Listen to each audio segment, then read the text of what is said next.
বন্ধুসকল জয় আই অসম আমি ক'বলৈ পাই অতিকে সুখী যে আসাম পুলিচ পৰ্টেলত কেইবাসংখ্যক নিযুক্তিৰ কাৰণে পদ মুকলি কৰি দিয়া হৈছে নটিফিকেশ্যন জাৰি কৰিছে সকলোৱে চাগে অলৰেডি গমেই পাইছে কিন্তু কিছুমান ভুল আকৌ পুনৰাবৃত্তি যে নকৰে তাৰ কাৰণে এই ভিডিঅ'টো বনোৱা হৈছে যিসকলে নতুনকৈ এই ভিডিঅ'টো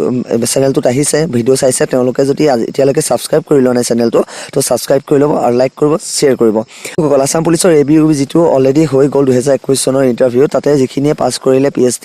সেইখিনিতো অলৰেডি প্ৰিপেৰেশ্যন চলাই আছে কিন্তু যিখিনি কেণ্ডিডেটে বেয়া কৰিছে অলৰেডি ল'ৰা আৰু ছোৱালী সেইখিনিক এটা কথা ক'ব যাম যিখিনি ভুল আগতে এবাৰ কৰি গৈছে সেইখিনি যে পুনৰাবৃত্তি নকৰে আপোনালোকে আৰু 2 নম্বৰ কথা ইয়াতে এটা আহে যেতিয়া নটিফিকেশ্যনটো জাৰি কৰা হৈছে আসাম পুলিচ পৰ্টেলত তাতে গৈ আপোনালোকে চাব পাৰে কিমানটা ক'ত ভেকেঞ্চি ওলাইছে কিমানটা পোষ্ট ওলাইছে তাৰ নটিফিকেশ্যনৰ লিংকটো মই তলত ডিছক্ৰিপশ্যনত দি দিম যদি আপোনালোকে চাব বিচাৰে তাত গৈ চাব পাৰে অলৰেডি হৈ যোৱা 2021ৰ যিখিনি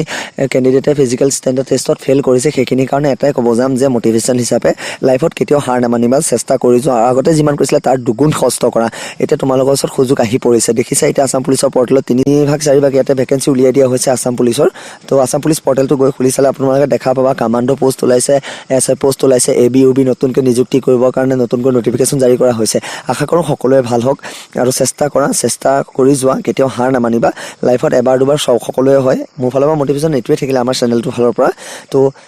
যিমান নহওক যি নহওক খালি চেষ্টা কৰি যোৱা